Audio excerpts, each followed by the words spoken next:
ആദ്യഘട്ട സ്ഥാനാർത്ഥികളെ പ്രഖ്യാപിച്ച മണ്ഡലങ്ങളിൽ പ്രചാരണം ശക്തമാക്കി BJP. 34 കേന്ദ്ര മന്ത്രിമാരുൾപ്പെടെ 195 സ്ഥാനാർത്ഥികളെയാണ് BJP ആദ്യഘട്ടത്തിൽ തന്നെ കളത്തിലിറക്കിയത്. യുവാക്കൾക്കും പുതുമുഖങ്ങൾക്കും ഒരുപോലെ അവസരം നൽകുന്നതാണ് ആദ്യഘട്ട സ്ഥാനാർത്ഥി പട്ടിക.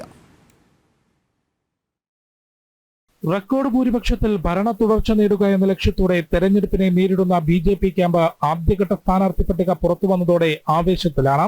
മോദി മന്ത്രിസഭയിലെ 34 പേരെയാണ് ആദ്യഘട്ടത്തിൽ തന്നെ പാർട്ടി കളത്തിലിറക്കിയത്. പ്രധാനമന്ത്രി നരേന്ദ്രമോദി വാരണാസിയിലും പ്രതിരോധ മന്ത്രി രാജ്നാഥ് സിംഗ് ലക്നൌവിലും സ്മൃതി ഇറാനി അമേഠിയിലും കൂടാതെ മഹേന്ദ്ര സിംഗ് പാണ്ഡെ, കൗശൽ കിഷോർ, സഞ്ജീവ് കുമാർ ബല്യാൻ, SP സിംഗ് ബാഗേൽ തുടങ്ങിയ കരുത്തരെയുമാണ് ഉത്തർപ്രദേശിൽ ജനവിധി തേടാൻ BJP നിയോഗിച്ചത്.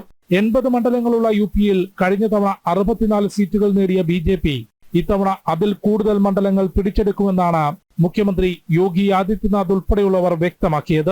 ഗുജറാത്തിൽ ആഭ്യന്തരമന്ത്രി അമിത്ഷാ, മന്ത്രിമാരായ മൻസുഖ് മാണ്ഡവ്യ, പുരുഷോത്തം രൂപാല, ദേവു സിംഗ് ചൌഹാൻ എന്നിവരെ പ്രഖ്യാപിച്ചപ്പോൾ അരുണാചലിൽ മന്ത്രി കിരൺ റിജിജുവിനെയാണ് BJP നിയോഗിച്ചത്.